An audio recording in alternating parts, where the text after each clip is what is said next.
good to go. Yeah, you want a little Beliveau anecdote, steps outside the box. This kind of really sets the table, at least according to my late father, it always did. Jean Beliveau and his wife were married in June of 1953 in Quebec City. And my father and my mother were married in July of 1958, just north of Quebec City in a little village called Stoneham, where my mother grew up.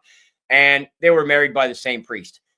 So that's kind of, my dad always said, it set the table. That priest's name was Father Leonard Murphy, who was a very, very close friend of Jean Belivau's. In fact, when Jean was playing not only junior but senior in Quebec, he would pick up Father Murphy at the presbytery where they stayed, and he would bring him to the arena, the Colisée, and take him back after. Jean was an altar boy there as well, which you're probably familiar with. And he married Jean and his wife in 1953. He later became a parish priest in the village of Stoneham. And when my parents got married in 58, Father Leonard Murphy presided over officiated their wedding. So at my wedding in 1994, by the way, I'm the only man in the history of the Montreal Forum, 71 years, 3 months, 17 days, history of that building in the NHL. I'm the only guy to propose at center ice, only guy.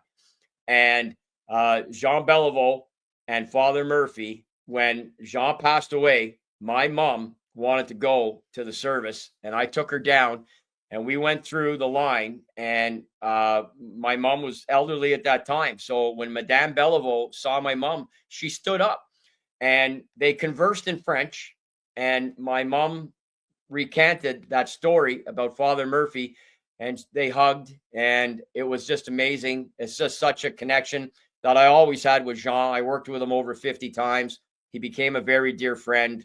We'd have dinner together if he came to Ottawa. I miss him dearly.